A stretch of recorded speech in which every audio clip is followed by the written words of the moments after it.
Pelakor pamer dibelikan perhiasan mewah oleh mantan suamiku. Mereka tak tahu kalau selama ini aku pemilik toko emas yang mereka banggakan itu. Halo Bunda, semoga Bunda semuanya dalam keadaan sehat dan bahagia ya. Sebelum masuk ke ceritanya, jangan lupa nyalakan subtitle dan absen terlebih dahulu ya. Bunda-bunda semua dari daerah mana saja? Jangan lupa like, komen, dan subscribe channel ini ya. Selamat menonton. Hari itu, langit di luar jendela kamarku mendung kelabu, seakan mencerminkan kekacauan yang baru saja kudapati di dalam ponsel suamiku sendiri. Aku, Dinda, duduk terpaku di tepi tempat tidur kami. Tempat yang dulu penuh dengan tawa dan kehangatan, kini terasa asing bagaikan ruangan di rumah orang lain. Jari-jariku gemetar memegang ponsel Mas Angga yang tanpa sengaja tertinggal di meja makan tadi pagi. Awalnya aku hanya ingin memindahkannya ke tas kerjanya. Tapi notifikasi yang tiba-tiba muncul dari seseorang bernama Andini menarik perhatianku. Sayang, aku sudah sampai di hotel. Kamu masih ingatkan janjimu malam ini? Jangan sampai kamu membatalkannya lagi seperti kemarin. Aku sudah memakai lingerie spesial yang kamu suka. Pesan itu disertai foto selfie seorang wanita muda dengan bibir merah menyala dan tatapan menggoda. Dadaku sesak. Jantung berdegup kencang bagai dipukul palu godam. Aku mencoba menenangkan diri, berpikir mungkin ini salah paham, mungkin hanya teman kantor yang iseng. Tapi ketika aku membuka galeri fotonya, segalanya menjadi jelas. Ada puluhan foto Mas Angga dan wanita itu, berpelukan di restoran mewah, tertawa lepas di kolam renang hotel, bahkan berduaan di kamar yang jelas-jelas bukan kamar kerja. Aku menekan bibirku kuat-kuat, menahan tangis yang ingin meledak. Selama 10 tahun pernikahan kami, tak sekalipun terlintas di benakku bahwa suamiku, pria yang selalu kupanggil dengan sebutan Mas, penuh hormat, bisa melakukan hal keji seperti ini. Aku mengingat bagaimana akhir-akhir ini dia sering pulang larut dengan alasan lembur, bagaimana dia tiba-tiba lebih sering memeriksa penampilannya sebelum berangkat kerja, dan bagaimana dia mulai bersikap dingin setiap kali aku bertanya tentang kegiatannya. Ketika pintu depan terbuka dan langkah kaki Mas Angga terdengar, aku segera mengembalikan ponselnya ke posisi semula. Wajahnya yang biasanya kusambut dengan senyuman kini terasa begitu asing. Kok masih belum tidur, Din? Tanyanya sambil melepas dasi, seolah tak terjadi apa-apa. Aku menarik napas dalam-dalam. Mas, kita perlu bicara. Dia terhenti, matanya berkedip cepat. Ada apa? Kamu kenal Andini? Wajahnya berubah pucat dalam sekejap. Itu cuma kolega di kantor. Kenapa? Aku mengangkat ponselnya, menunjukkan foto mereka berdua yang tak bisa lagi dibantah. Suasana ruangan tiba-tiba terasa panas dan pengap. 10 tahun, Mas. 10 tahun. Suaraku pecah. Aku mengurus rumah, merawat orang tuamu ketika sakit, bahkan rela mengorbankan karierku dulu demi mendukung pekerjaanmu. Dan inilah balasan yang aku dapat. Mas Angga terdiam sejenak sebelum akhirnya mengeluarkan kalimat yang menghancurkan hatiku. Kita memang sudah tidak cocok lagi, Din. Aku butuh kebebasan. Kalimat itu diucapkannya dengan dingin, tanpa penyesalan, seolah 10 tahun pernikahan kami tak berarti apa-apa. Aku memandangnya dalam-dalam, melihat bagaimana pria yang dulu bersumpah mencintaiku kini berdiri sebagai orang asing yang egois. Di saat itulah, sesuatu dalam diriku berubah. Air mata yang semula ingin keluar tiba-tiba mengering. Aku menarik napas panjang dan berkata dengan suara yang tenang namun penuh tekad. Baiklah, Mas. Aku akan urus perceraian besok. Wajahnya terkejut, mungkin mengira aku akan merengek atau memohon. Tapi yang kulakukan justru berbalik dan berjalan menuju kamar tidur dengan langkah tegap. Dia tidak tahu. Dia sama sekali tidak tahu bahwa aku bukan lagi Dinda yang polos dan tergantung yang dia kira. Dia tidak tahu bahwa selama 5 tahun terakhir, diam-diam aku telah membangun bisnis perhiasan terbesar di kota ini. Dan yang paling penting, dia tidak tahu bahwa mungkin saja semua perhiasan mewah yang dibelikan untuk Andini itu berasal dari tokoku. Senyum tipis mengembang di bibirku saat aku menutup pintu kamar. Permainan baru saja dimulai. 3 hari setelah pertengkaran itu, aku duduk di kantorku yang luas di lantai atas toko permata Dinda, menatap dokumen perceraian yang baru saja kuberikan pada pengacaraku. Jendela panoramik di belakangku memamerkan pemandangan kota yang sibuk, tapi pikiranku melayang jauh ke masa lalu. Masih segar dalam ingatanku bagaimana dulu aku mulai bisnis ini dari nol, dengan hanya sebuah meja kecil di pasar tradisional. Saat itu, Mas Angga bahkan menertawakanku ketika aku bilang ingin membuka toko perhiasan sendiri. Emas itu bisnis besar, Din. Kamu pikir bisa saingan dengan toko-toko besar? Ejeknya dulu sambil menggeleng-gelengkan kepala. Tapi lihatlah sekarang. Toko kecilku itu telah berkembang menjadi jaringan perhiasan ternama dengan 5 cabang di kota besar. Semua ini kubangun diam-diam, tanpa sepengetahuan suamiku sendiri. Aku sengaja merahasiakannya karena tahu bagaimana ego pria seperti Mas Angga tidak akan sanggup menerima bahwa istrinya lebih sukses darinya. Ketukan di pintu membuyarkan lamunanku. "Ibu Dinda, laporan bulanan sudah siap," ujar Bu Imah, manajer kepercayaanku yang telah bekerja bersamaku sejak awal. Aku menerima berkas tebal itu dan mulai membalik-balik halamannya. Tiba-tiba mataku tertahan pada sebuah nama di laporan transaksi besar bulan ini. Angga Prasetya. "Bu Imah, transaksi ini." Jemariku menunjuk pada baris yang dimaksud. "Oh, itu Bapak Angga, Ibu." Selama sebulan terakhir beliau sudah 3 kali membeli perhiasan dengan nilai total hampir 800 juta. Kebetulan kemarin beliau datang lagi dengan... Bu Imah terhenti, mungkin menyadari sesuatu dari raut wajahku. Dengan wanita lain, aku menyelesaikan kalimatnya dengan suara datar. Bu Imah mengangguk pelan, matanya menunjukkan empati. Aku menarik napas dalam-dalam. Jadi inilah kemana uang hasil jerih payahku selama ini mengalir. Untuk membeli perhiasan mewah bagi wanita simpanannya. "Bu Imah," suaraku tiba-tiba sangat tenang. "Mulai sekarang, setiap transaksi dari nama ini catat secara khusus. Berikan diskon 20% untuk semua pembeliannya. Dan..." Aku berhenti sejenak. Pastikan semua perhiasan yang dibeli dilengkapi sertifikat asli dengan nomor seri lengkap. Bu Imah mengangguk mengerti sebelum keluar dari ruanganku. Aku memandangi lagi nama itu di laporan, perasaan sedih telah berganti dengan tekad bulat. Mas Angga mengira aku hanya istri biasa yang bisa dia perlakukan semena-mena. Dia tidak tahu bahwa selama ini dia sedang bermain api dengan pemilik toko perhiasan terbesar di kota. Aku membuka laci meja dan mengeluarkan album foto pernikahan kami. Dengan hati dingin, kuambil foto-foto itu satu persatu dan memasukkannya ke dalam shredder. Suara mesin penghancur kertas itu seperti musik di telingaku. "Selamat berbelanja, Mas," bisikku sambil menyimpan dokumen transaksi dengan rapi. "Semoga kamu dan pacarmu menikmati perhiasan dari tokoku. Karena sebentar lagi, kalian berdua akan tahu harga yang harus dibayar untuk mengkhianatiku." Malam itu, ketika aku sedang bersantai di apartemen baruku, sebuah unit mewah di kawasan elit yang sengaja kubeli setelah perceraian, jempolku tanpa sengaja menyentuh foto Andini di Instagram. Awalnya aku ingin segera menggesernya, tapi sesuatu membuatku terpaku. Foto itu memperlihatkan Andini dengan pose sensual di depan cermin hotel berbintang, mengenakan kalung berlian yang terlalu familiar bagiku. Desain, Serenade Collection, keluaran terbaru tokoku, dengan harga sekitar 350 juta rupiah per biji.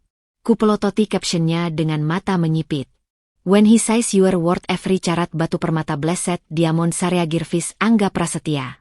Tagar itu disertai emotikon hati dan lokasi Hotel Grand Meranti, tempat yang sering dipakai Mas Angga untuk rapat bisnis.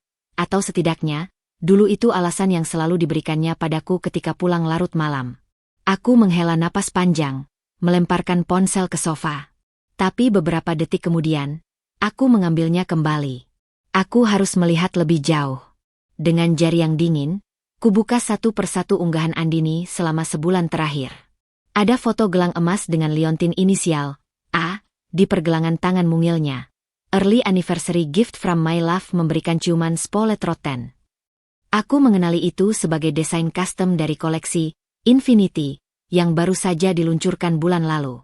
Lalu ada foto close-up anting mutiara South Sea di telinganya. "Because pearls make everything classier kilauan thank you baby." Mutiara jenis itu hanya tersedia 3 pasang di seluruh jaringan tokoku, dengan harga per pasang mendekati 500 000 000.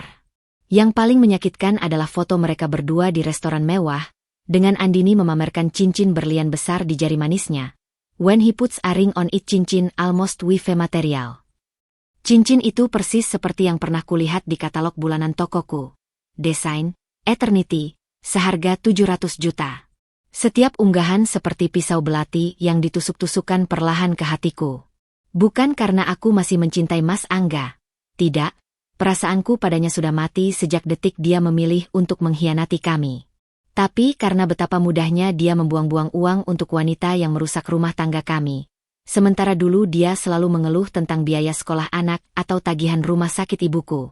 Aku menekan tombol screenshot berulang kali, mengumpulkan semua bukti digital ini dengan teliti. Tiba-tiba, notifikasi baru muncul. Andini mengunggah lagi sebuah video. Dalam klip pendek itu, terlihat Mas Angga sedang mengalungkan sesuatu ke leher Andini di depan kaca toko. Toko Permata Dinda. Surprise visit to my favorite jewelry store. Can't believe he got me the new limited edition necklace from their latest collection. Wajah berteriak ketakutan, hati berkilau, Spoilt Queen Permata Dinda. Aku membeku. Mereka berani datang langsung ke tokoku? Mereka benar-benar tidak tahu? Atau, apakah ini semacam penghinaan terang-terangan? Tanganku gemetar saat menelepon manajer cabang. Bu Imah, apakah tadi ada pembeli bernama Angga Prasetya? Ah, iya Bu Dinda. Tadi siang Bapak Angga datang dengan seorang wanita muda. Mereka membeli kalung, Moonlight Sonata, yang 450 juta itu. Katanya hadiah ulang tahun.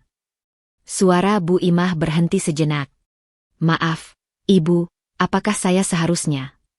Tidak, potongku cepat, berusaha menenangkan suara.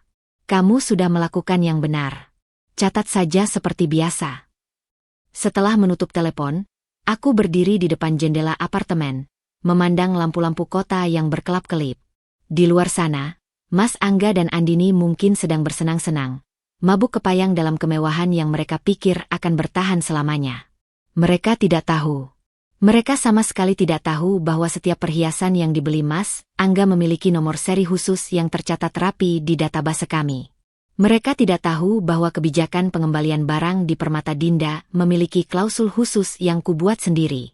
Dan yang paling penting, mereka tidak tahu bahwa semua kemewahan yang mereka nikmati saat ini sedang menumpuk menjadi bom waktu finansial yang siap meledak. Aku tersenyum tipis sambil mengetuk-ngetuk kaca jendela dengan ujung kuku. Nikmatilah pameranmu, Andini. Karena sebentar lagi, semua perhiasan itu akan berubah menjadi belenggu yang mencekik lehermu dan Mas Angga. Dan aku akan ada di barisan depan untuk menyaksikan kehancuran itu.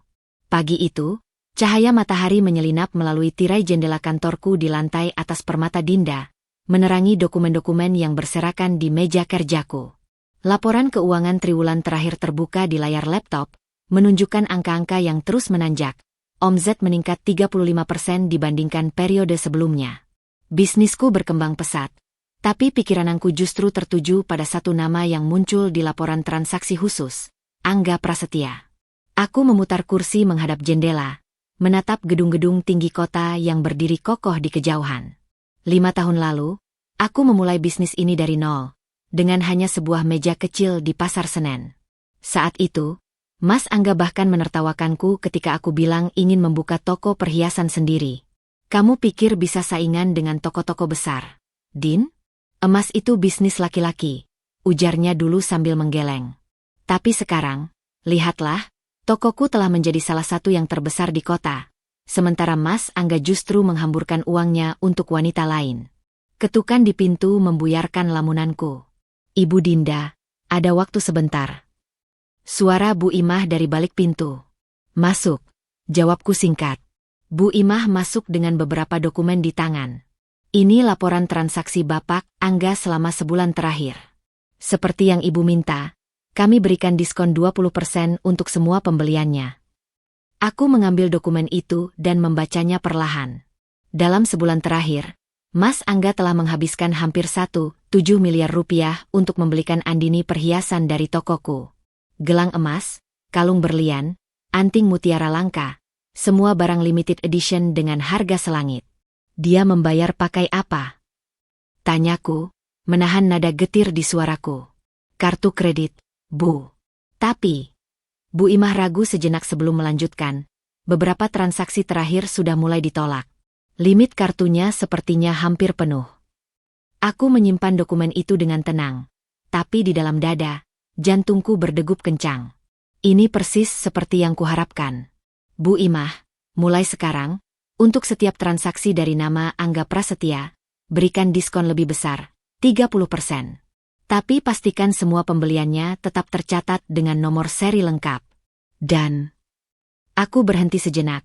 Jika dia bertanya mengapa diskonnya besar, bilang saja itu program khusus untuk pelanggan setia. Bu Imah mengangguk, meski matanya masih penuh pertanyaan. Baik, Bu. Tapi, apa Ibu yakin? Jika diskonnya terlalu besar, marin keuntungan kita. Biarkan dia membeli sebanyak mungkin. Potongku dengan senyum tipis. Percayalah, ini investasi yang akan terbayar lunas suatu hari nanti. Setelah Bu Imah pergi, aku membuka laci meja dan mengeluarkan sebuah map berlabel, proyek khusus. Di dalamnya, tersimpan semua bukti transaksi Mas Angga, screenshot unggahan Andini di media sosial, bahkan catatan perjalanan mereka berdua yang kudapat dari teman-teman di industri perhotelan. Aku mengambil pulpen dan mencoret sebuah angka di kertas. 1,7 miliar. Itu baru dalam sebulan. Jika ini terus berlanjut, dalam 3 bulan ke depan, Mas Angga bisa terjerat hutang kartu kredit yang tidak akan mampu dibayarnya. Ponselku bergetar. Notifikasi Instagram. Andini baru saja mengunggah foto terbaru. Dalam gambar itu, dia tersenyum lebar sambil memamerkan gelang baru di pergelangan tangan kanannya. Dengan caption, "When he keep saying yes to your wishlist pusing spoilet queen permata Dinda." Aku menghela napas, menahan amarah yang mendidih. Tapi kemudian, senyumku mengembang. Biarkan saja dia memamerkan semuanya. Biarkan Mas Angga terus membelikannya perhiasan mewah. Karena setiap berlian yang mereka beli adalah batu yang akan membangun kuburan finansial mereka sendiri. Aku menutup map itu dengan hati-hati dan menyimpannya kembali ke laci. Di luar jendela, langit pagi terlihat cerah. Bersenang-senanglah selagi bisa. Bisikku pada udara kosong. Karena sebentar lagi, semua ini akan berubah menjadi mimpi buruk yang tidak bisa kalian bangunkan. Hujan deras mengguyur kota malam itu, menciptakan irama monoton di kaca jendela apartemen mewahku. Aku duduk di sofa dengan laptop terbuka di pangkuanku, menatap laporan keuangan terbaru yang baru saja dikirimkan Bu Imah. Angka-angka di layar membuat bibirku secara tak sadar membentuk senyum tipis. Rp 2,3 miliar. Itulah total pembelian Mas Angga di seluruh cabang Permata Dinda dalam 2 bulan terakhir. Aku menggeser layar ke bawah, mengecek detail transaksinya satu persatu. Tanggal 15 kemarin, dia membeli cincin berlian 3 karat seharga 750 juta rupiah. Seminggu sebelumnya, ada kalung mutiara South Sea senilai 1,1 miliar rupiah. Dan yang terbaru, kemarin siang, dia membelikan Andini set perhiasan emas putih dengan total 450 juta rupiah. Semua dibayar dengan kartu kredit yang sama. Dia benar-benar tidak belajar. Gumamku sambil meminum tegukan anggur merah. Teleponku berdering. Dari layar terpantul nama Bu Imah. Ibu Dinda, suaranya terdengar gugup. Tadi Bapak Angga datang lagi ke cabang utama. Dia ingin membeli gelang platinum koleksi terbaru kita yang harganya 850 juta rupiah. Tapi apa? Kartu kreditnya ditolak, Bu. Sudah 3 kali dicoba. Sistem kita menunjukkan limit kartunya sudah penuh. Aku menutup mata sejenak, menikmati momen ini. Ini adalah saat yang telah kunantikan. Apa yang dia lakukan setelah kartunya ditolak? Dia marah-marah, Bu. Memaksa kami menghubungi manajer bank untuk menaikkan limit kartunya. Bahkan, Bu Imah terdengar ragu. Dia mengancam akan melaporkan toko kita ke OJK kalau tidak memproses transaksinya. Tawa pendek meledak dari mulutku. Biarkan saja dia marah. Catat baik-baik kejadian tadi. Pastikan rekaman CCTV-nya tersimpan. Setelah menutup telepon, aku berjalan ke balkon apartemen. Udara dingin menerpa wajahku, tapi tidak mampu meredam kepuasan yang menggelora di dadaku. Mas Angga, pria yang dulu selalu mengeluh tentang biaya sekolah anak kita, sekarang dengan mudah menghamburkan hampir 3 miliar hanya untuk memuaskan nafsu wanita simpanannya. Ponselku bergetar lagi. Kali ini pesan dari Rini, sales girl di cabang Plaza Senayan. Foto Mas Angga sedang berdebat dengan teller bank di lobi mall. Pak Angga baru saja kesini minta toko kita jadi koaplikator untuk pengajuan limit kartu kredit tambahan. Apa yang harus kami lakukan, Bu? Jemariku menari cepat di atas layar. Setujui saja.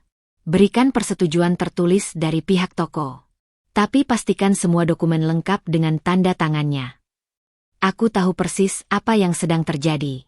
Mas Angga terjebak dalam spiral hutang yang dia ciptakan sendiri. Dengan limit kartu kredit yang sudah mentok, dia sekarang berusaha mati-matian mendapatkan tambahan dana, hanya untuk terus membanjiri Andini dengan perhiasan mewah. Kembali ke laptop, aku membuka file khusus berisi semua transaksi Mas Angga. Dengan beberapa klik, aku membuat grafik pertumbuhan hutangnya selama 3 bulan terakhir. Garis merahnya melonjak tajam, seperti gunung yang siap meletus. Masih kurang, bisikku sambil menyimpan file tersebut ke folder rahasia. Aku mengambil remote dan menyalakan TV. Kebetulan, channel berbisnis sedang menayangkan segmen tentang bahaya hutang kartu kredit. Narasumber dari OJK dengan tegas memperingatkan, bunga kartu kredit yang dibiarkan menumpuk bisa mencapai 2 hingga 3% per bulan.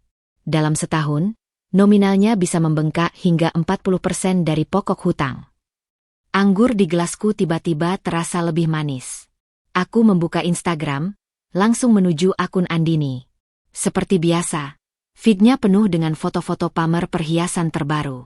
Yang paling anyar adalah pose di depan cermin dengan kalung berlian baru.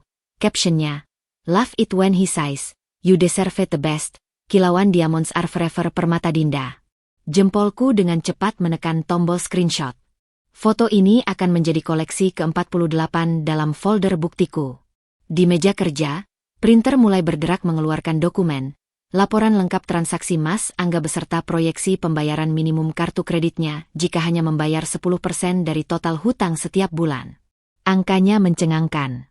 Total hutang saat ini, 2,3 miliar rupiah. Bunga per tahun, 36% sedi 828 juta rupiah. Pembayaran minimum bulan, 230 juta rupiah. Selamat terjebak, Mas.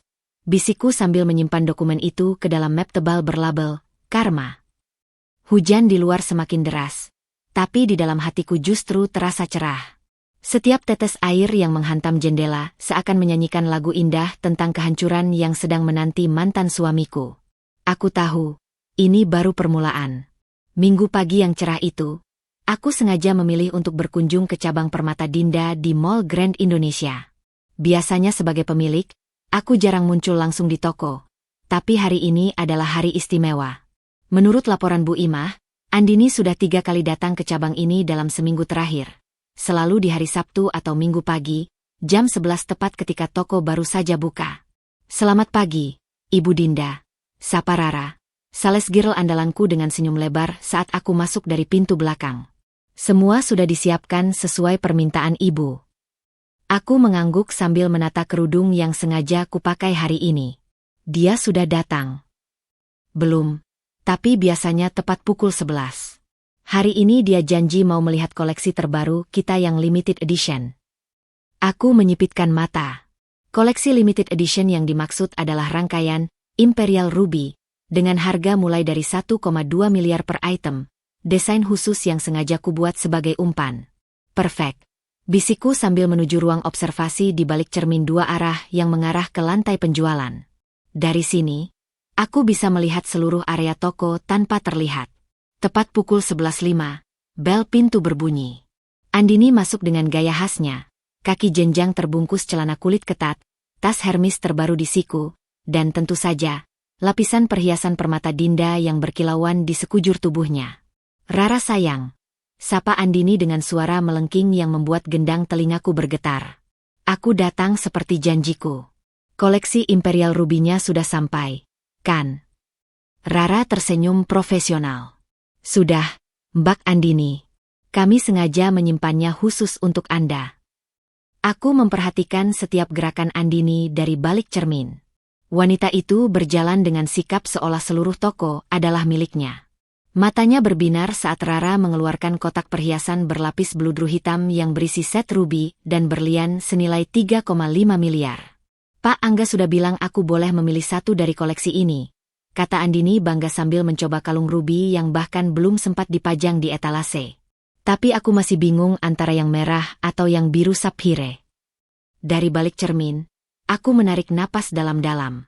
Mas Angga yang dulu selalu mengeluh tak mampu membelikanku tas seharga 10 juta. Sekarang membiarkan pacarnya memilih perhiasan senilai miliaran? Saat itulah aku memutuskan untuk muncul. Ruby lebih cocok dengan kulitmu yang eksotis. Kataku tiba-tiba muncul dari balik rak pajangan, membuat Andini nyaris menjatuhkan kalung yang sedang dicobanya. Wajah Andini berubah pucat ketika mengenaliku. Dedinda, apa yang kamu lakukan di sini? Aku tersenyum manis sambil melangkah mendekat. Aku bekerja di sini. Jemariku dengan elegan mengambil kalung ruby dari tangan Andini. Harus hati-hati, ini barang sangat mahal. Andini tertawa getir. Kamu kerja sebagai sales girl? Pantas saja Angga bilang dia harus memberimu uang tunai setelah cerai. Rara dan sales girl lainnya saling pandang dengan ekspresi bingung. Aku bisa melihat Bu Imah di kejauhan sudah bersiap menghampiri, tapi kuberi isyarat halus untuk tetap di tempat. Oh Andini, ucapku dengan nada hampir kasihan sambil mengeluarkan kartu nama dari saku blazer. Aku bukan sales girl. Aku pemiliknya. Kartu nama bergold foil yang kubawa dengan jelas bertuliskan, Dinda Permata, owner Psio Permata Dinda Jewelry. Wajah Andini berubah dari pucat menjadi merah padam dalam sekejap. Tidak mungkin. Bisiknya sambil mundur selangkah. Angga tidak pernah bilang.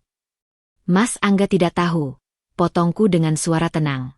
Sama seperti dia tidak tahu bahwa semua perhiasan yang dibelikan untukmu dibayar dengan kartu kredit yang limitnya sudah hampir habis. Aku melangkah lebih dekat, suaraku kini hanya bisa didengar oleh Andini. Atau bahwa setiap item yang kau pakai itu masih tercatat sebagai inventaris toko kami dan bisa ditarik kembali kapan saja. Andini terbatuk-batuk. Kamu berbohong. Semua ini sudah resmi dibeli. Benarkah? Aku mengangkat alis sambil menekan tombol kecil di meja kasir. Layar monitor langsung menampilkan daftar pembelian atas nama Angga Prasetya. Semua dengan status pending payment dalam sistem kami. Kebijakan toko kami khusus untuk pembelian di atas 1 miliar adalah pembayaran cicilan dengan uang muka 30%. Mas Angga hanya membayar DP 300 juta untuk perhiasan 3,5 miliar yang kau pakai sekarang.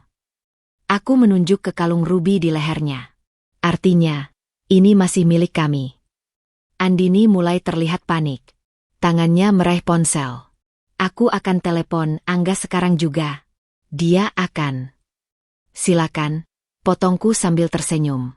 Sementara kau menelponnya, aku akan memberitahu bahwa tagihan kartu kreditnya bulan ini sudah mencapai 890 juta. Dan itu baru minimum paymentnya.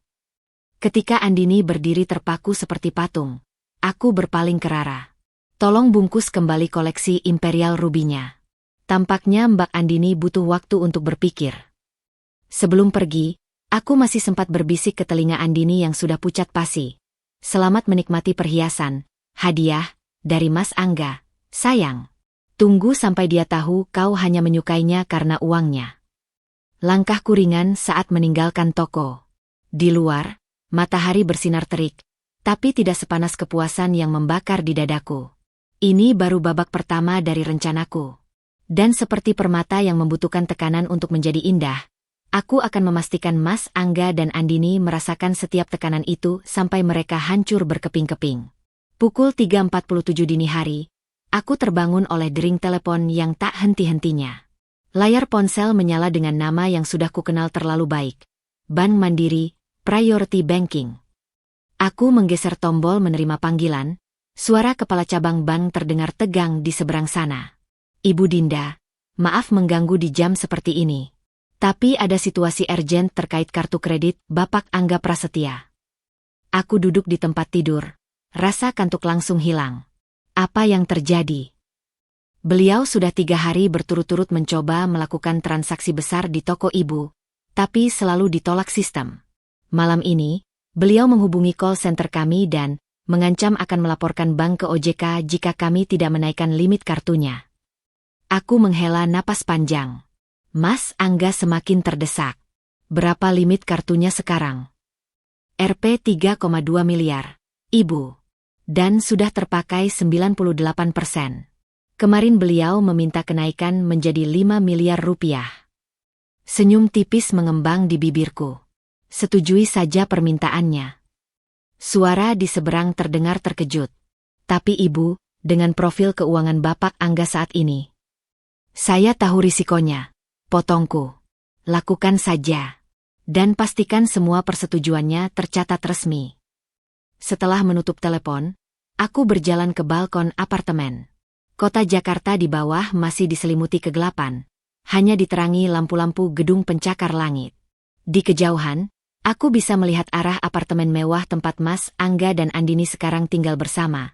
Sebuah unit di kawasan Sudirman yang harganya bisa mencapai 30 miliar. Dia benar-benar menguras semua tabungannya untuk wanita itu. Pukul 9 pagi, aku sudah duduk di kantorku dengan dokumen-dokumen tersebar di meja. Bu Imah masuk dengan wajah khawatir. Ibu Dinda, cabang Plaza Senayan baru saja telepon. Bapak Angga datang dengan Mbak Andini dan mereka membeli hampir seluruh koleksi terbaru kita. Totalnya Rp 2,1 miliar, Ibu. Dibayar dengan kartu kredit yang limitnya baru saja dinaikkan. Aku mengangguk pelan sambil membuka aplikasi mobile banking. Dengan beberapa ketukan, layar menampilkan saldo rekening perusahaan yang bertambah 2,1 miliar rupiah dalam hitungan menit. Suruh tim IT kita update sistem inventory. Dan aku berhenti sejenak, pastikan semua perhiasan yang mereka beli hari ini memiliki sertifikat keaslian dengan klausul khusus di bagian belakang. Bu Imah mengernyit. Klausul khusus. Tuliskan bahwa kepemilikan penuh atas perhiasan hanya berlaku setelah pelunasan total. Jika terjadi keterlambatan pembayaran lebih dari 30 hari, toko berhak menarik kembali barang tanpa pemberitahuan lebih lanjut. Saat Bu Imah keluar, ponselku bergetar. Notifikasi dari aplikasi e-banking. Angga Prasetya baru saja melakukan pembayaran minimum kartu kredit sebesar Rp 320 juta. Hanya 10% dari total tagihannya yang sekarang mencapai Rp 3,2 miliar. Aku membuka kalkulator dan mulai menghitung. Total hutang, 3,2 miliar rupiah. Bunga per tahun, 36% sedih 1,152 miliar rupiah. Jika hanya bayar minimum, butuh 12 tahun untuk melunasi. Total bunga, 4,6 miliar rupiah.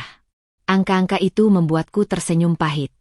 Mas Angga yang dulu selalu mengeluh tentang cicilan rumah 15 juta per bulan, sekarang terjerat hutang yang bisa membeli 3 rumah mewah. Pukul 12.30, Instagram Andini update. Foto terbarunya menunjukkan dia dan Mas Angga sedang bersantai di kolam renang rooftop, dengan caption, "When your man gives you the world, batu permata no limits blessed." Yang menarik perhatianku adalah gelang baru di pergelangan Andini. Persis seperti yang terjual pagi tadi seharga 750 juta. Aku screenshot dan menyimpannya di folder khusus berlabel Karma. Folder yang sama berisi 63 bukti transaksi Mas Angga, 28 screenshot unggahan Andini, 7 rekaman CCTV pertengkaran mereka di toko. Sore harinya, telepon dari bank kembali masuk. Ibu Dinda, kami sudah proses kenaikan limit kartu Bapak Angga menjadi 5 miliar rupiah seperti permintaan Ibu. Tapi, suara di seberang terdengar gugup. Dalam 4 jam saja beliau sudah menghabiskan 1,8 miliar rupiah untuk pembelian di cabang Permata Dinda Pondok Indah. Aku memejamkan mata, membayangkan betapa putus asanya Mas Angga mempertahankan gaya hidup mewah Andini. Biarkan saja, jawabku tenang. Semakin besar limitnya, semakin dalam lubang yang dia gali sendiri. Malam itu, sambil menyeruput segelas anggur, aku membuka aplikasi pinjaman online yang kebetulan menampilkan Angga Prasetya sebagai rekomendasi kontak. Dengan senyum, aku menekan tombol, sarankan pinjaman, dan memilih jumlah maksimal, Rp 500 juta. Selamat menikmati hidup mewahmu, Mas. Karena sebentar lagi, semua ini akan berubah menjadi mimpi buruk yang tak pernah kau duga. Pukul 10.15 pagi di hari yang cerah, aku duduk di meja kerjaku sambil menatap layar laptop yang menampilkan notifikasi terbaru dari sistem keuangan perusahaan. Sebuah alert merah berkedip-kedip di sudut layar. Pembayaran Angga Prasetya telat 15 hari. Senyum tipis mengembang di bibirku saat jemariku menekan tombol untuk memperbesar notifikasi tersebut. Total tagihan, 4,3 miliar rupiah. Denda keterlambatan, 387 juta rupiah. Aku memutar kursi menghadap jendela, memandang gedung-gedung tinggi di kejauhan sambil menikmati secangkir kopi hitam. Tiba-tiba, telepon di mejaku berdering. Ibu Dinda. Suara Bu Imah terdengar tegang di seberang sana. Bapak Angga baru saja datang ke cabang utama dengan wajah yang sangat marah. Dia meminta bertemu pemilik toko. Dadaku berdebar lebih kencang, tapi bukan karena takut, melainkan antisipasi. Suruh dia menunggu di ruang VIP. Aku akan turun sebentar.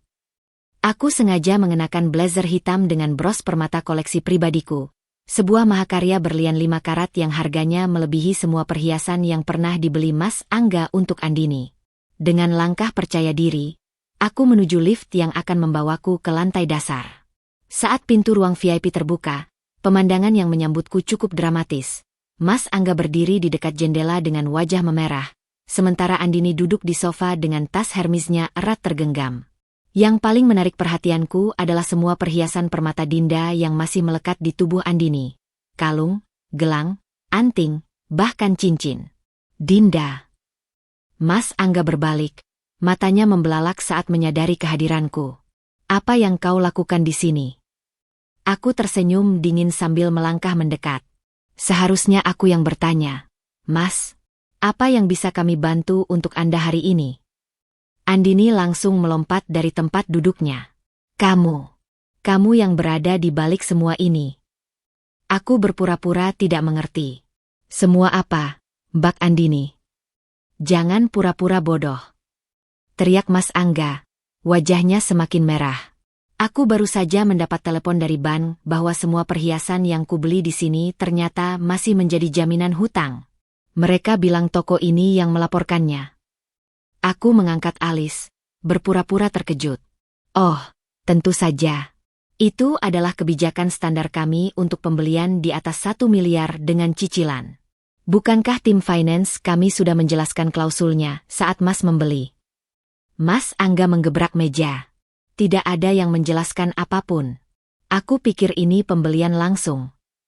Dengan gerakan tenang, aku mengambil remote dan menyalakan layar TV di dinding. Rekaman CCTV dari hari pembelian pertama Mas Angga langsung muncul. Dengan jelas memperlihatkan sales girl kami sedang menunjukkan dokumen kontrak yang kemudian ditandatangani Mas Angga. Klausul 7A, kataku sambil menjeda video tepat di bagian Mas Angga menandatangani dokumen. Menyatakan dengan jelas bahwa kepemilikan penuh hanya berlaku setelah pelunasan total. Dan aku menggeser ke slide berikutnya. Klausul 12C memberi kami hak untuk menarik kembali barang jika terjadi keterlambatan pembayaran lebih dari 30 hari. Suasana ruangan tiba-tiba senyap. Andini memandang Mas Angga dengan tatapan tak percaya. Apa maksudnya? Desis Andini, suaranya tiba-tiba kecil. Aku tidak memberinya kesempatan untuk berpikir. Artinya, semua perhiasan yang Mbak Andini pakai sekarang masih milik resmi Permata Dinda. Dan karena Mas Angga sudah telat bayar lebih dari 15 hari, aku berhenti sejenak untuk efek dramatis. Kami berhak mengambilnya kembali. Tidak mungkin. Teriak Andini, tangannya refleks memegang kalung di lehernya. Ini hadiah untukku. Aku tidak akan melepaskannya. Aku mengeluarkan dokumen dari map yang kubawa. Surat pernyataan resmi dari pengadilan niaga, ujarku sambil meletakkannya di atas meja. Kami sudah dapat izin penyitaan. Tepat saat itu, pintu ruangan terbuka. 2 satpam berseragam dan seorang notaris masuk dengan dokumen tambahan. Pak Angga, sang notaris berbicara dengan suara resmi, berdasarkan kontrak yang Anda tanda tangani tanggal 15 April lalu, dan mengingat Anda telah melakukan prestasi, kami diberi kuasa oleh Permata Dinda untuk... Tunggu. Mas Angga memotong, napasnya tersengal-sengal. Dinda, aku bisa melunasi semuanya. Beri aku waktu seminggu. Aku menggeleng perlahan. Sudah terlambat, Mas. Tagihanmu sekarang sudah mencapai 4,3 miliar rupiah dengan bunga yang terus bertambah. Dan mataku beralih ke Andini. Kebetulan kami juga punya hak untuk menuntut secara pidana karena upaya penggelapan aset. Wajah Andini berubah pucat. Apa? Aku tidak tahu apa-apa tentang ini. Tapi Mbak yang memakai dan menolak mengembalikan barang yang bukan haknya. Balasku dengan dingin. Itu cukup untuk pasal 372 KUHP tentang penggelapan. Mas Angga tiba-tiba berubah arah. Ini semua salahmu, Andini. Hardiknya pada wanita yang selama ini dipuja-pujanya. Kalau bukan karena kau yang terus meminta perhiasan mahal. Aku. Andini meledak, matanya menyala-nyala.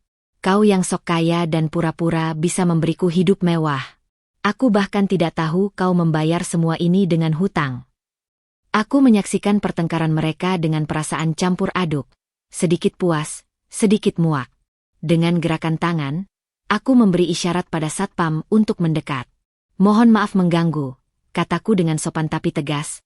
Tapi kami perlu mengambil kembali semua perhiasan permata Dinda yang ada di sini. Adegan berikutnya seperti mimpi buruk bagi mereka. Satpam dengan hati-hati namun tegas meminta Andini melepaskan setiap perhiasan di tubuhnya. Kalung, gelang, anting, bahkan cincin pertunangan yang harganya 1,2 miliar. Semua dikembalikan satu persatu ke dalam kotak beludru. Andini menangis histeris. Sementara Mas Angga hanya bisa duduk lemas dengan wajah hancur. Ketika semua perhiasan sudah dikumpulkan, aku melangkah mendekati Mas Angga yang terlihat tiba-tiba 10 tahun lebih tua. Mas, bisikku hanya untuk didengarnya. Pernahkah terpikir olehmu kenapa selama ini kami selalu memberi diskon besar untuk setiap pembelianmu? Matanya membelalak, mulai menyadari sesuatu. Karena dari awal, semua ini sudah direncanakan. Selamat menikmati hutang-hutangmu, Mas. Tagihan berikutnya jatuh tempo minggu depan. Dengan langkah tegap, aku meninggalkan ruangan. Meninggalkan mantan suamiku yang hancur dan wanita simpanannya yang meratap. Di luar, Bu Imah sudah menunggu dengan dokumen penyitaan berikutnya yang harus diserahkan ke bank. Perang belum berakhir. Tapi hari ini, aku memenangkan sebuah pertempuran besar. Malam itu, hujan turun deras membasahi seluruh kota, menciptakan suara gemericik yang konstan di atas atap apartemen mewah Sudirman.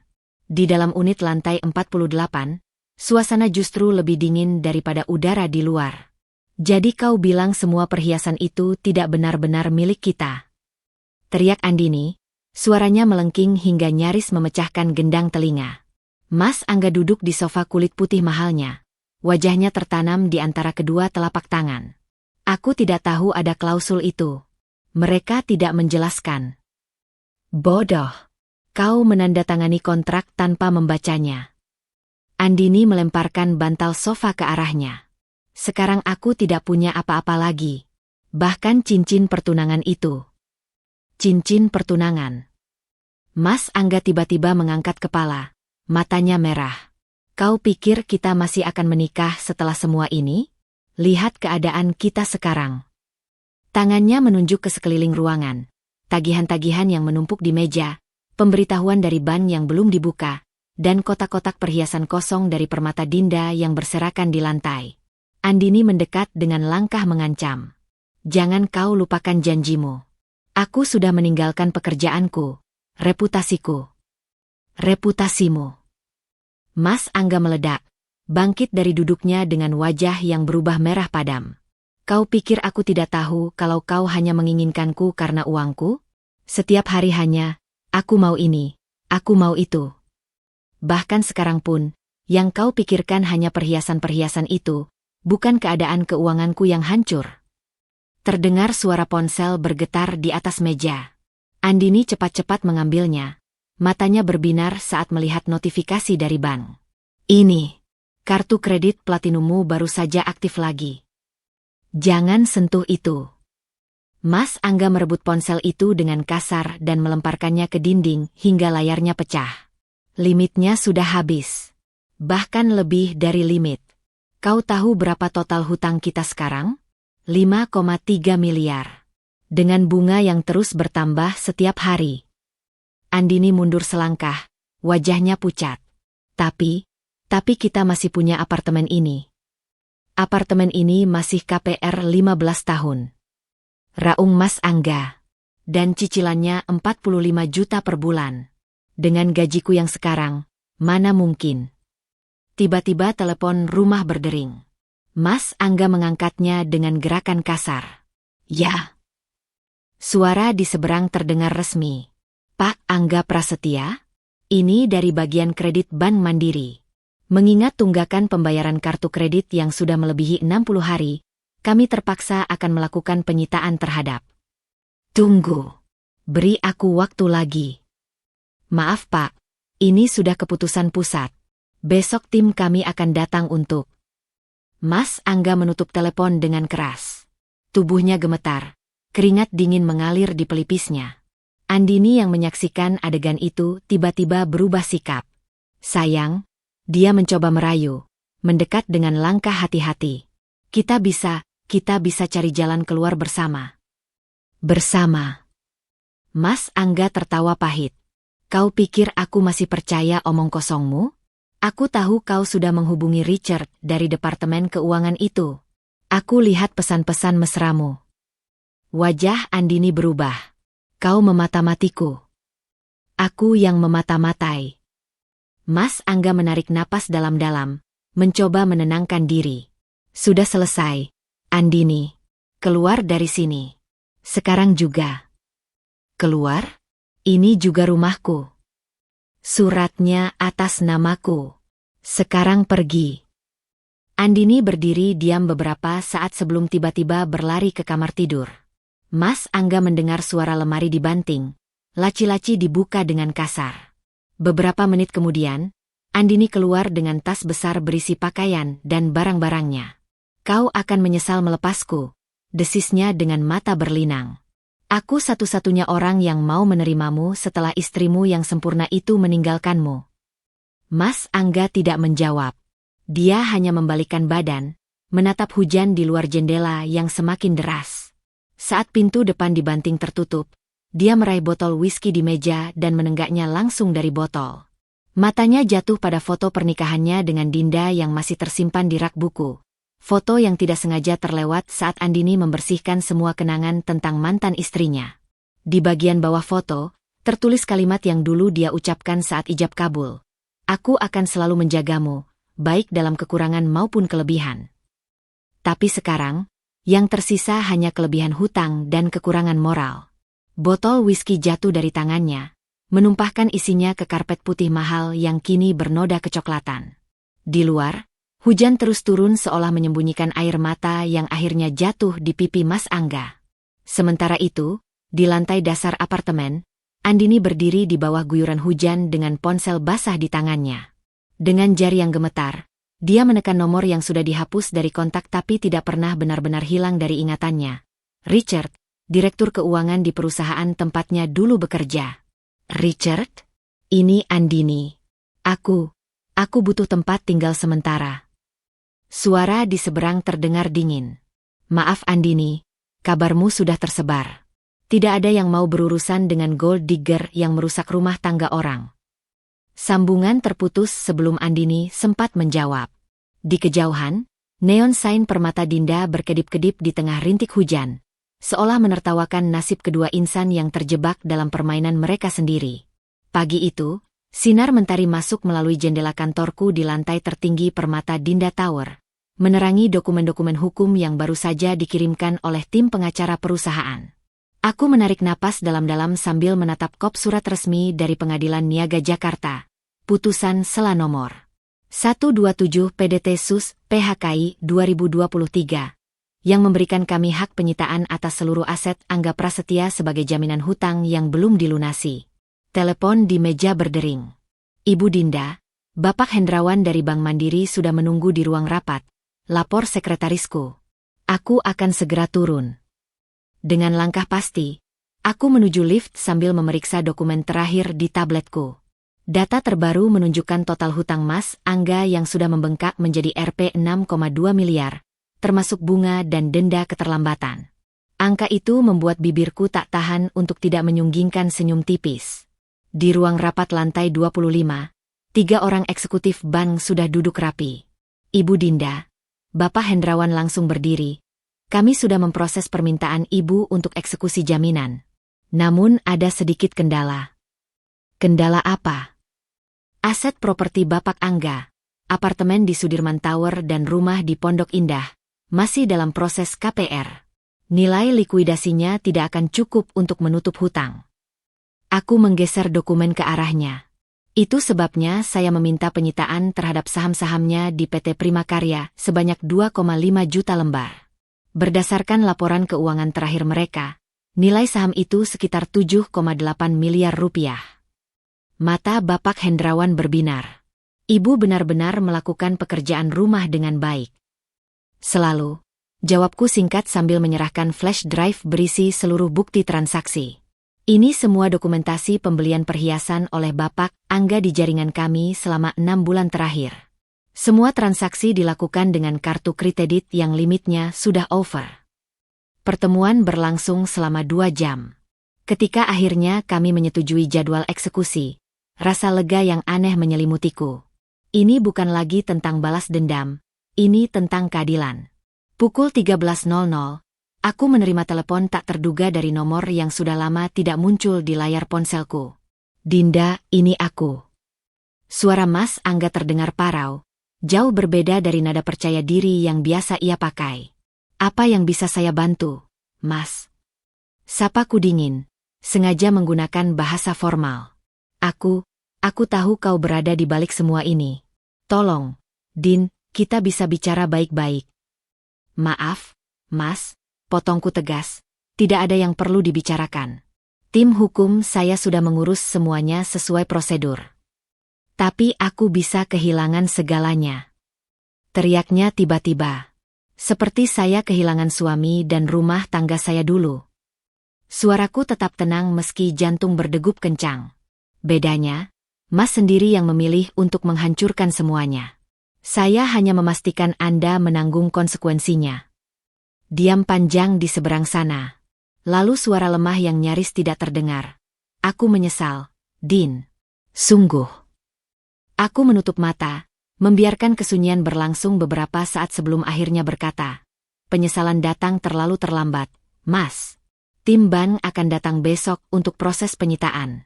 Saya sarankan Anda mempersiapkan diri. Tanpa menunggu balasannya, aku menutup telepon. Di luar jendela, langit Jakarta terlihat begitu cerah. Pukul 15.30, Bu Imah masuk dengan laporan terbaru. Ibu Dinda, cabang Plaza Indonesia baru saja mengabarkan bahwa Mbak Andini datang mencoba menjual beberapa perhiasan kita yang, didapatkan secara tidak resmi. Aku mengangkat alis. Detailnya? Anting berlian 1,5 karat dari koleksi Sernade dan cincin ruby yang hilang dari inventaris kita bulan lalu.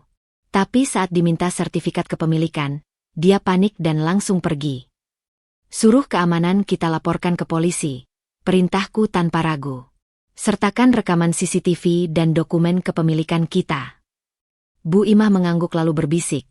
Kabarnya, dia dan Bapak Angga sudah berpisah. Apartemennya sedang dalam proses penyitaan bank. Aku hanya menghela napas. Bu Imah, tolong siapkan pers rilis untuk program CSR baru kita. Beasiswa untuk perempuan korban kekerasan dalam rumah tangga. Anggarannya 2 miliar setahun. Mata Bu Imah berbinar. Baik, Ibu. Judul programnya. Permata untuk perempuan tangguh. Jawabku sambil menatap foto lama di meja. Potret diriku 10 tahun lalu saat pertama kali membuka kios kecil di Pasar Senen. Malam harinya, saat aku bersiap pulang, ponselku berdering lagi. Kali ini dari kepolisian. Ibu Dinda, ini Komisaris Budi dari Polda Metro Jaya. Kami baru saja menangkap Andini Setiawan dalam kasus penjualan barang curian. Dalam pengakuannya, dia menyebut semua perhiasan itu pemberian Angga Prasetya. Saya akan mengirim tim hukum kami besok pagi. Jawabku tenang. Permata Dinda akan mengajukan tuntutan maksimal.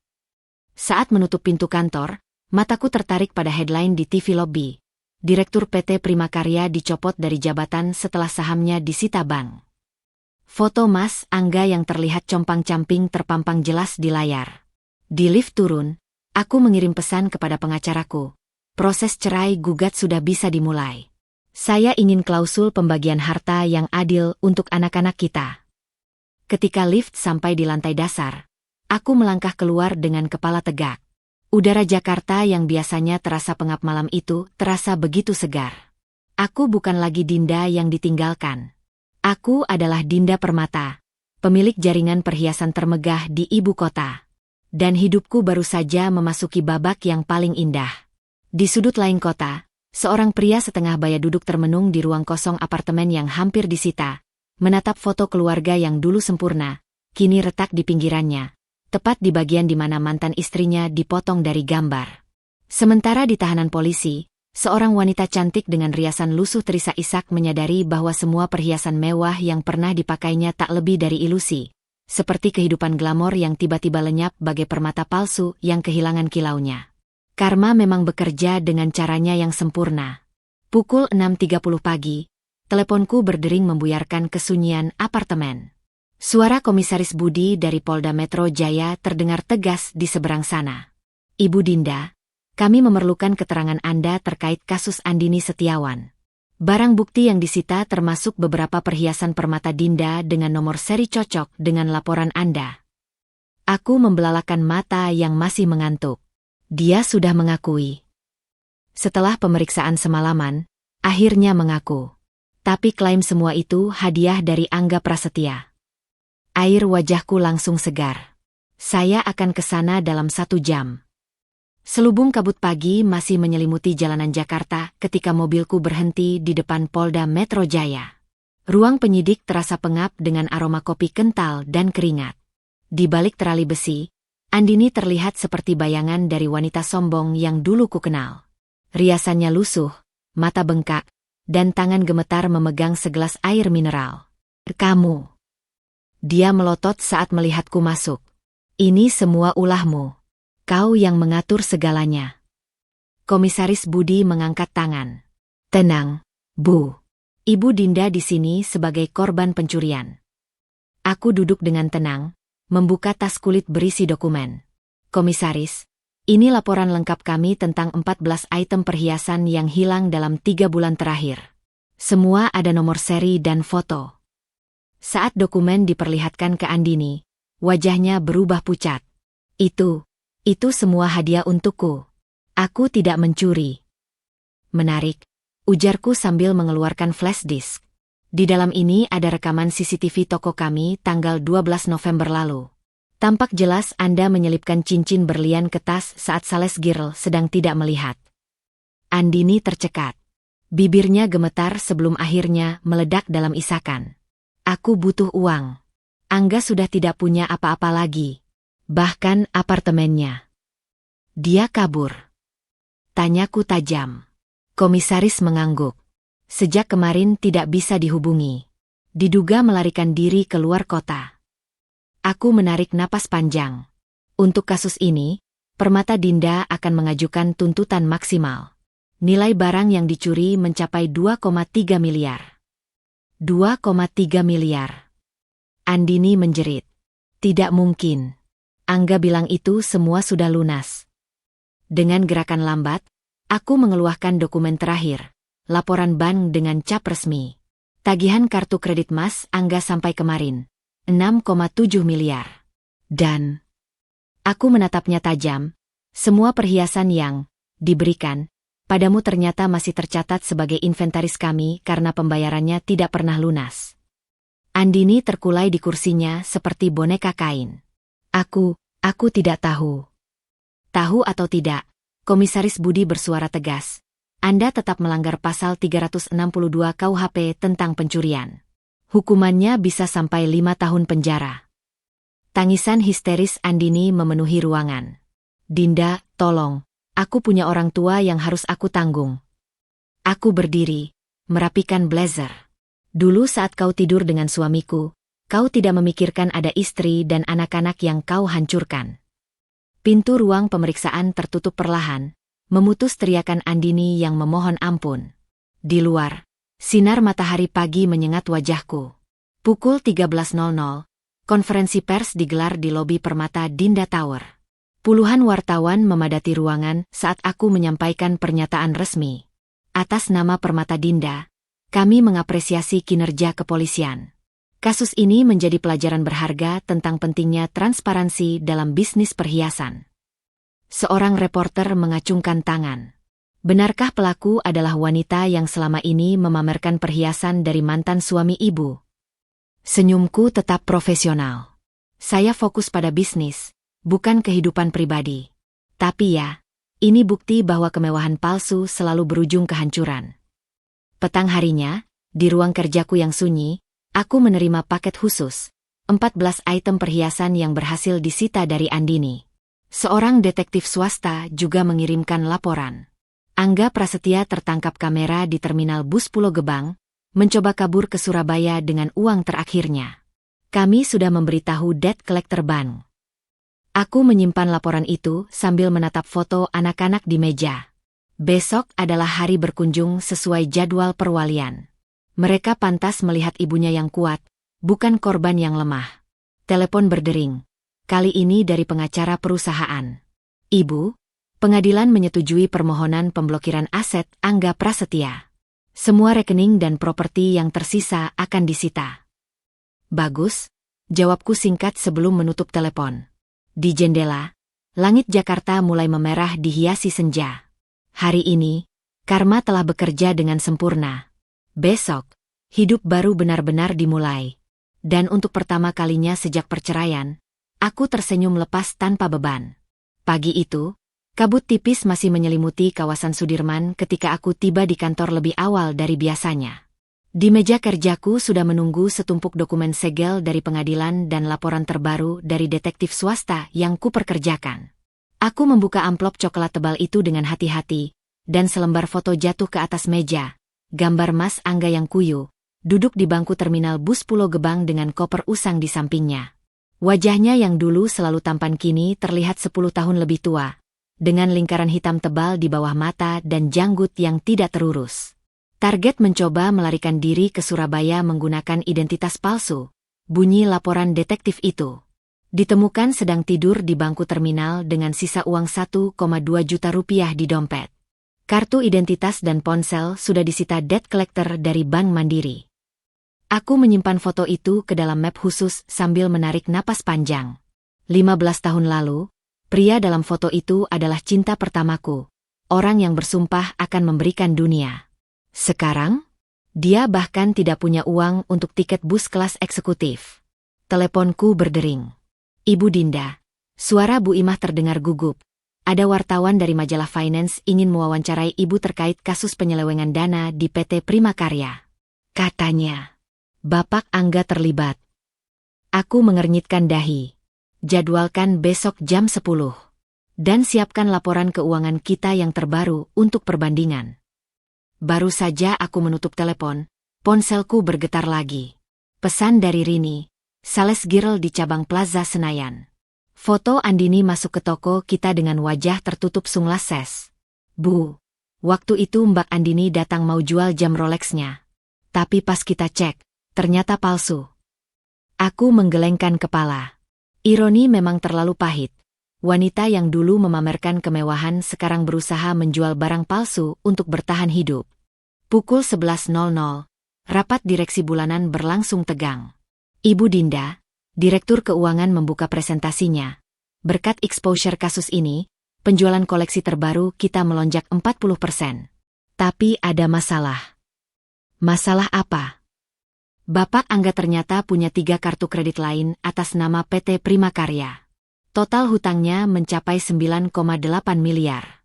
Bank meminta konfirmasi karena beberapa transaksi terjadi di toko kita. Ruangan senyap. Semua mata tertuju padaku. Aku tersenyum dingin. Saya punya solusi. Dari tas kerjaku, kuambil dokumen setebal 50 halaman. Ini bukti semua transaksi Angga Prasetya selama 6 bulan terakhir. Setiap pembelian ada tanda tangan dan verifikasi KTP. PT Primakarya tidak bisa mengelak, ini jelas penyalahgunaan wewenang. Siang hari, aku menerima telepon tak terduga dari Kepala Kejaksaan Negeri Jakarta Selatan. Ibu Dinda, kami menemukan fakta baru. Ternyata Angga Prasetya juga melakukan penggelapan dana proyek di perusahaannya senilai 12 miliar. Kami butuh keterangan Ibu.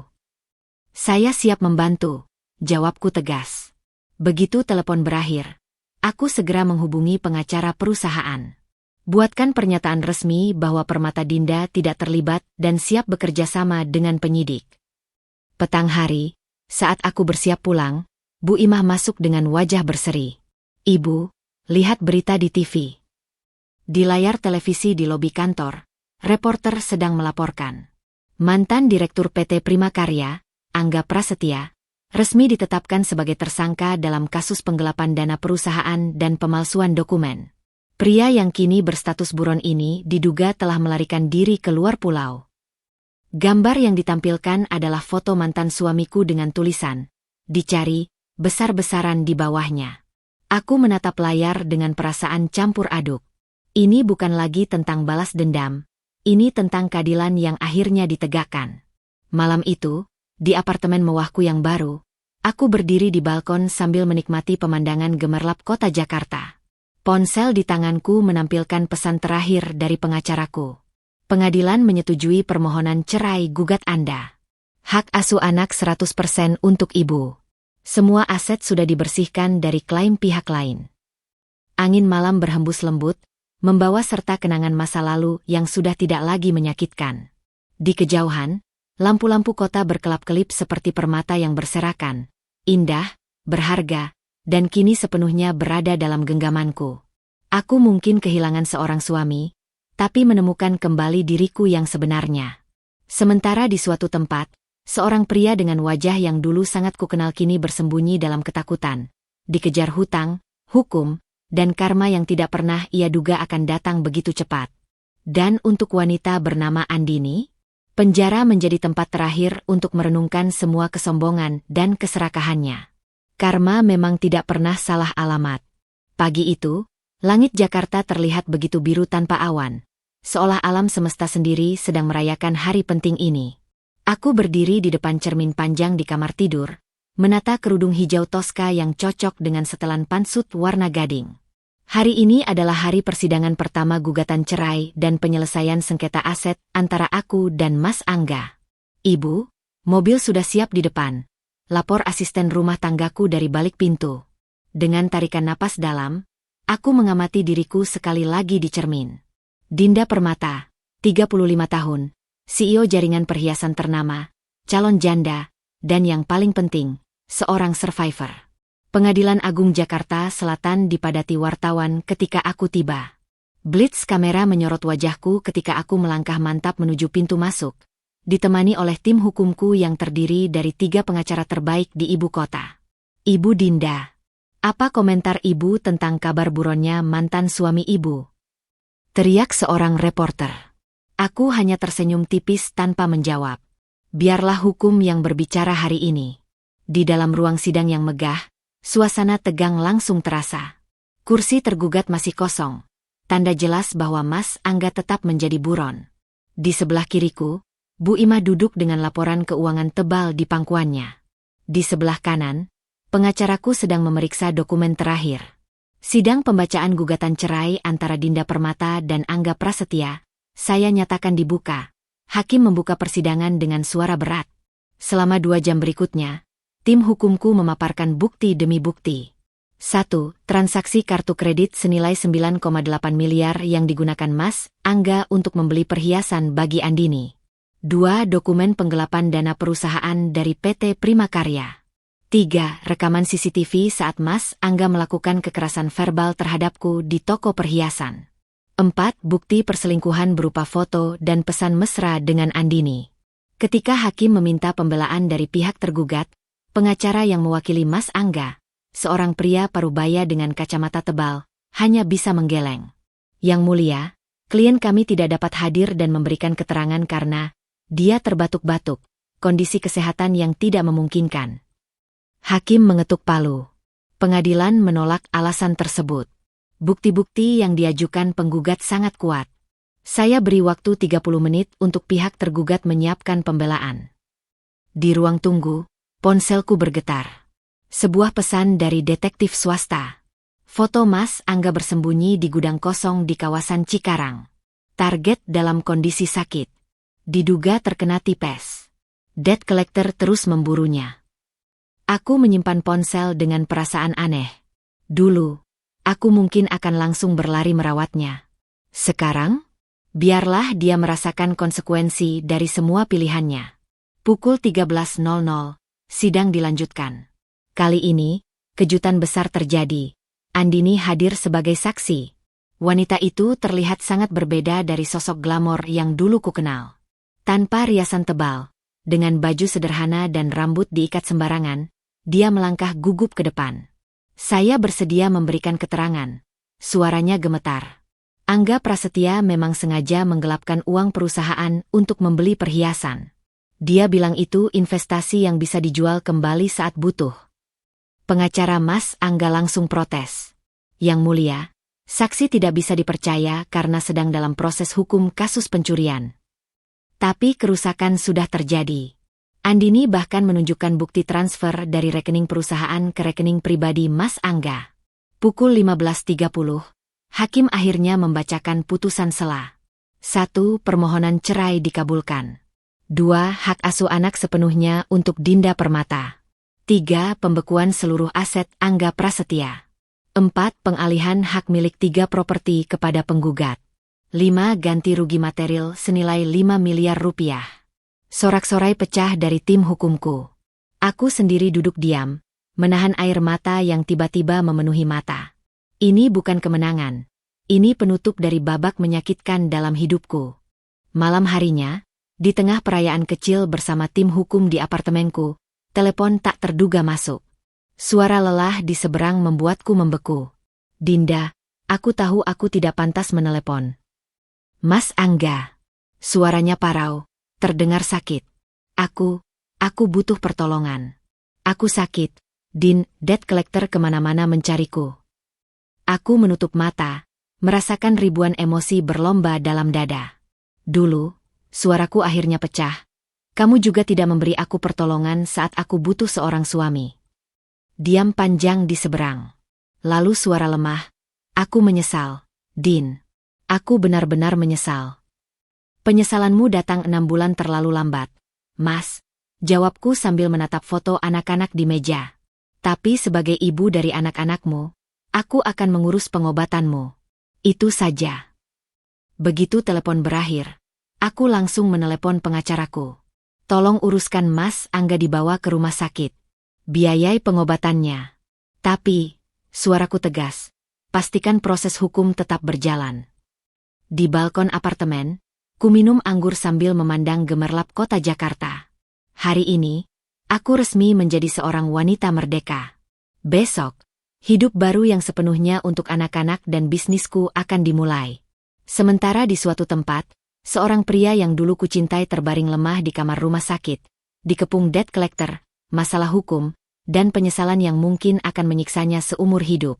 Karma memang tidak pernah datang tepat waktu. Tapi ketika ia datang, tidak ada yang bisa lari dari hukumannya. Hujan deras mengguyur lembaga pemasyarakatan Pondok Bambu ketika Andini melangkah keluar dari gerbang utama, mengenakan kaos oblong lusuh dan celana jeans pudar, jauh berbeda dari penampilan glamornya dulu.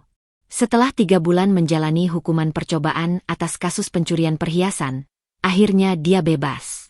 Matanya menyipit menatap jalanan basah, mencari sosok yang pernah berjanji akan menjemputnya. Tapi tak ada yang menunggu. Mana Angga? Tanyanya pada petugas yang mengantarnya keluar. Petugas itu mengangkat bahu. Dari kemarin tidak ada yang datang menanyakan kabarmu. Andini mencoba menghidupkan ponsel lawasnya.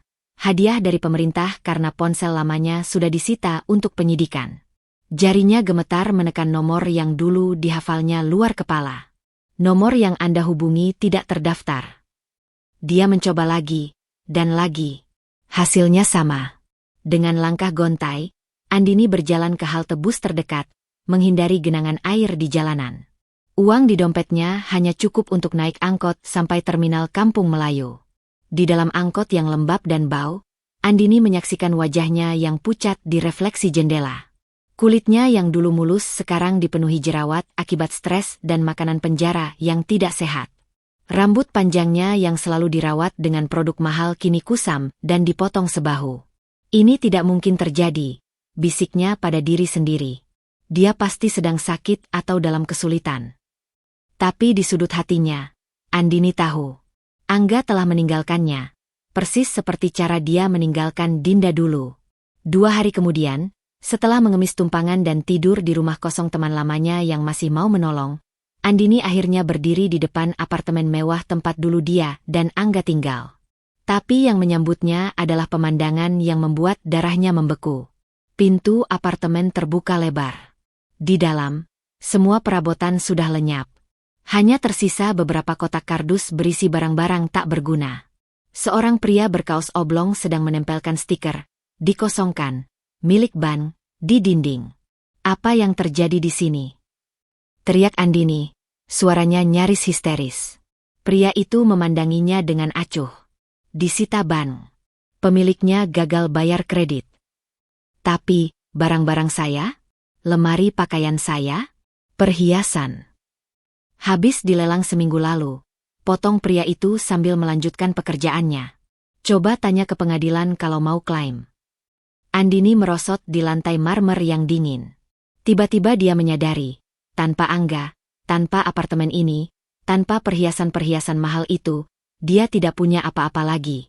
Malam harinya, di sebuah warung kopi kumuh di daerah Cawang, Andini menatap layar ponsel pinjamannya. Akun Instagramnya yang dulu dipenuhi foto mewah sekarang penuh dengan komentar pedas. "Pelakor. Pantas dijailin. Mana barang-barang curianmu sekarang? Karma is a bitch." Dia membuka pencarian, mengetik nama Angga Prasetya. Hasil pertama yang muncul adalah artikel berita terbaru. Mantan Direktur PT Primakarya ditemukan dalam kondisi krisis saat mencoba bunuh diri di kamar Hotel Melati. Gambar yang menyertainya membuat Andini menjerit kecil. Foto Angga yang hampir tidak bernyawa dan dikelilingi bermacam-macam obat-obatan terlarang dengan secari kertas di sakunya. "Aku tidak tahan lagi. Hutang, pengadilan, rasa malu. Maafkan aku." Tangan Andini gemetar tak terkendali. Air matanya membanjiri layar ponsel. Dalam sekejap, hidupnya berubah dari mimpi glamor menjadi mimpi buruk yang tak berkesudahan. 3 bulan kemudian, aku sedang memeriksa koleksi terbaru di cabang permata Dinda Sudirman ketika Bu Imah mendekat dengan wajah aneh. "Ibu, ada seseorang ingin bertemu Ibu," katanya kenal lama. Dari balik pintu kantor, aku melihat sosok perempuan kurus dengan baju sederhana. Butuh beberapa detik untuk mengenalinya. "Andini." "Dinda." Suaranya parau. Aku mau minta maaf." Dia berdiri dengan postur membungkuk, sama sekali tidak seperti Andini sombong yang dulu ku kenal. Aku menghela napas. "Apa yang bisa kubantu, Andini?"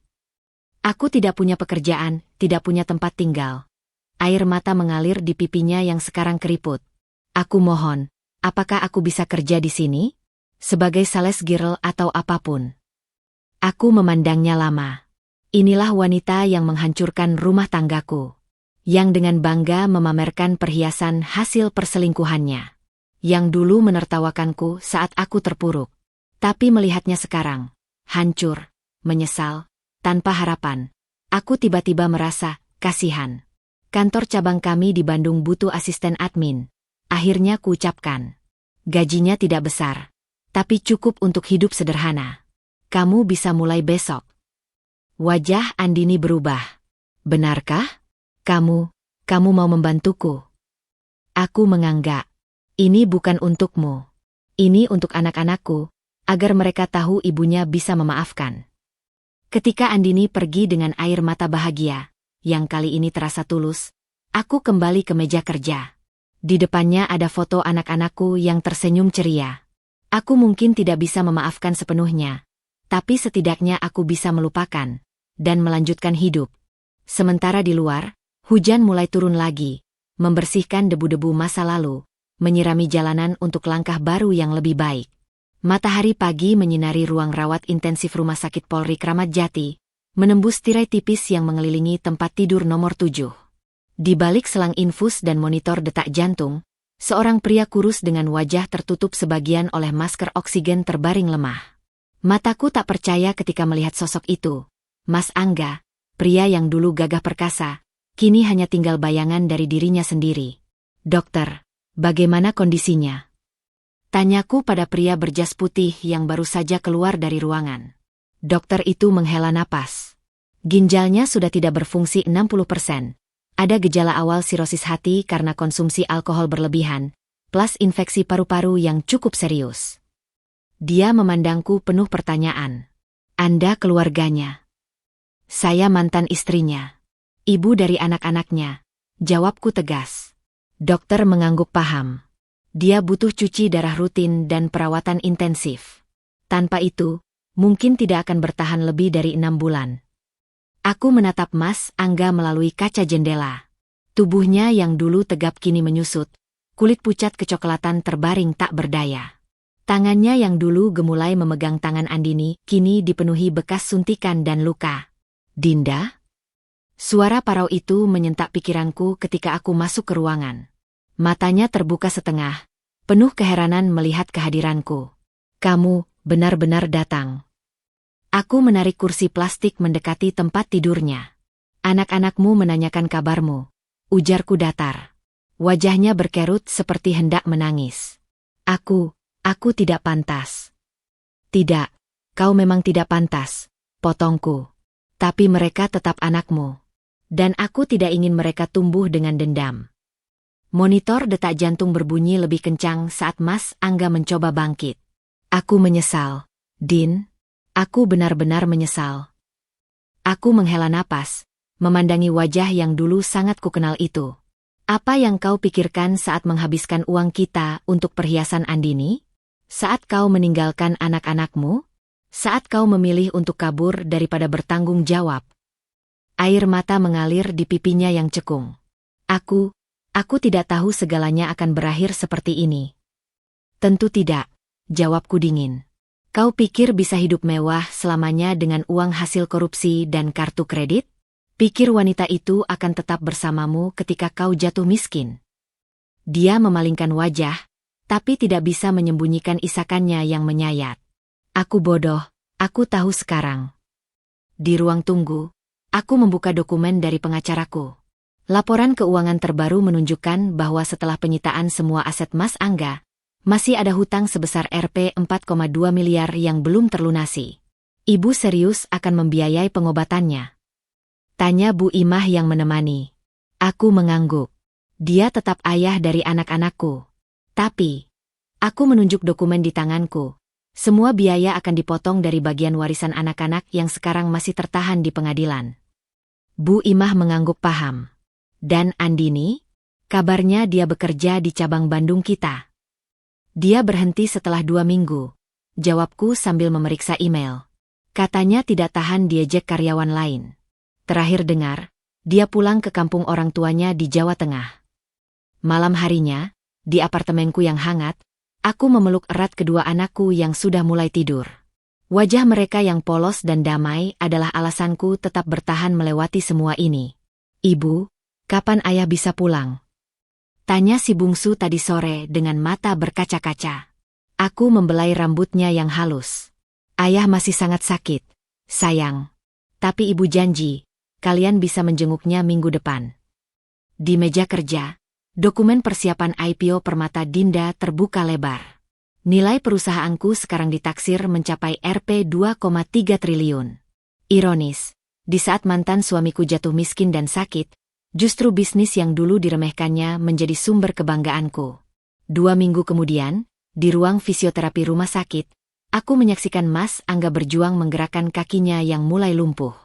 Untuk anak-anakku, gumannya setiap kali hampir menyerah. Aku berdiri di balik kaca, tidak masuk karena tidak ingin mengganggu konsentrasinya. Tapi saat terapi usai dan kursi rodanya melewati tempatku berdiri, tangannya yang kurus tiba-tiba meraih lenganku. Terima kasih. Bisiknya dengan suara serak. Aku tidak pantas dapat belas kasihanmu. Aku menatap mata yang dulu sangat kukenal itu. Ini bukan untukmu, Angga. Ini untuk masa depan anak-anak kita. Di luar jendela, hujan rintik-rintik mulai turun. seperti air mata yang akhirnya tumpah setelah sekian lama tertahan. Aku mungkin tidak akan pernah benar-benar memaafkannya, tapi setidaknya aku bisa mengajarkan pada anak-anakku arti mengikhlaskan. Dan untuk pertama kalinya sejak perceraian kami, aku melihat secercah cahaya di mata mantan suamiku. Cahaya penyesalan yang datang terlambat, tapi setidaknya datang juga. 2 tahun telah berlalu sejak kejatuhan Mas Angga. Pagi ini, sinar mentari musim kemarau menyinari panggung megah di Ballroom Ritz-Carlton, tempat konferensi pers peluncuran IPO Permata Dinda digelar. Aku berdiri di belakang layar, menyesap kopi hangat sambil menyimak deretan angka terakhir di tabletku. Nilai perusahaan kita hari ini mencapai 3,1 rupiah triliun, 3 kali lipat dari valuasi awal. Ibu Dinda, 5 menit lagi acara dimulai, bisik sekretarisku. Aku mengangguk, melirik pantulan diri di cermin dinding. Dinda Permata, 37 tahun, CEO termalah di Bursa Efek Indonesia, wanita dengan 2 anak, dan yang paling penting, seorang survivor yang bangkit dari reruntuhan rumah tangganya. Pukul 10 tepat, aku melangkah ke panggung diiringi gemuruh tepuk tangan. Kameramen dari berbagai stasiun TV berjejal di depan panggung. Terima kasih atas kehadiran semua hari ini. Suaraku lantang mengisi ballroom. Perjalanan Permata Dinda dari sebuah kios kecil di Pasar Senen, hingga menjadi perusahaan publik bukanlah cerita tentang kesuksesan semata. Ini adalah bukti bahwa setiap wanita memiliki kekuatan untuk bangkit, seberapa dalam pun dia terjatuh. Slide di belakangku menampilkan grafik pertumbuhan perusahaan, lengkap dengan foto-foto perjalananku dari masa sulit dulu. Beberapa wartawan terlihat saling berbisik saat foto lawasku bersama Mas Angga muncul. Banyak yang bertanya, lanjutku, mengapa saya memilih membiayai pengobatan mantan suami yang telah menyakiti saya? Ruangan senyap. Karena saya ingin anak-anak saya belajar bahwa kekuatan sejati bukanlah dalam membalas dendam, tapi dalam memiliki pilihan untuk memaafkan, atau setidaknya, untuk tidak membenci. Siang hari, usai rangkaian wawancara dengan media, aku menyelinap ke ruang VIP di mana kedua anakku menungguku dengan Bu Imah. Ibu, tadi ibu keren di TV. Seru si bungsu, melompat ke pelukanku. Kakaknya yang sudah duduk di bangku SMP mengangguk bangga. Guru-guru di sekolah bilang, ibu inspirasi untuk semua perempuan. Aku mencium kening mereka berdua. Kalianlah inspirasiku. Tanpa kalian, ibu tidak akan sekuat ini. Bu Imah menyodorkan setumpuk surat. Ini datang tadi pagi, ibu. Di antara undangan bisnis dan surat ucapan, ada satu amplop coklat sederhana. Alamat pengirimnya membuat nafasku sesaat terhenti. Lembaga Pemasyarakatan Kelas I Cipinang. Isinya hanya selembar kertas tipis dengan tulisan tangan yang gemetar. Dinda, aku tahu ini terlambat 5 tahun. Tapi terima kasih untuk segalanya. Untuk merawat anak-anak kita, untuk membiayai pengobatanku, untuk menunjukkan pada dunia bahwa kau lebih kuat dari yang pernah aku kira. Aku bangga padamu, meski aku tidak pantas mengatakannya. Angga. Aku melipat surat itu dengan hati-hati, menyimpannya di saku blazer. Beberapa hal memang lebih baik disimpan sebagai pengingat. Bukan tentang betapa pedihnya luka di masa lalu, tapi tentang sekuat apa kita bisa bertahan. Malam harinya, di acara gala dinner perayaan IPO, seorang wanita muda mendekatiku dengan langkah ragu. Ibu Dinda. Aku memandanginya, rambutnya kini dipotong pendek sederhana, gaunnya sederhana tapi rapi. Tak ada lagi aura wanita sombong yang dulu ku kenal. Saya ingin mengucapkan terima kasih, lanjutnya dengan suara bergetar. Kesempatan kerja yang ibu berikan dulu, itu menyelamatkan hidup saya. Dia mengeluarkan kartu nama dari tas sederhananya. Andini Setiawan, konsultan UMKM Dinas Perindustrian Jawa Tengah. Sekarang saya membantu pengusaha kecil, ujarnya dengan senyum kecil. Cara membalas semua kesalahan saya dulu. Aku mengangguk, lalu tanpa kusadari, kuulurkan tangan. Sukses untukmu, Andini. Dia terkejut, lalu menjabat tanganku erat-erat. Saya tidak akan pernah melupakan kebaikan ibu. Pukul 23.00, ketika pesta usai dan aku akhirnya sendiri di balkon apartemen, mataku menatap gemerlap lampu Jakarta. Dari ketinggian 50 lantai ini, segala masalah terlihat kecil. Persis seperti luka-luka di masa lalu yang kini hanya menjadi cerita. Ponselku bergetar. Pesan dari tim humas. Video viral ibu di konferensi pers sudah ditonton 2 juta kali. Tagar perempuan tangguh jadi trending. Aku tersenyum, mematikan ponsel. Malam ini adalah untuk diriku sendiri, untuk Dinda kecil yang dulu bermimpi punya toko perhiasan, untuk Dinda muda yang pernah hancur karena dikhianati, dan untuk Dinda sekarang yang telah membuktikan bahwa permata terkuat justru ditempa dalam tekanan paling panas. Di kejauhan, lampu-lampu kota berkelap-kelip seperti berlian yang tersebar di atas beludru hitam. Hidupku mungkin tidak lagi memiliki cinta romantis seperti dalam dongeng, tapi memiliki sesuatu yang lebih berharga, kemandirian, kebanggaan, dan kedamaian. Dan untuk seorang wanita yang pernah hancur, itu lebih dari cukup.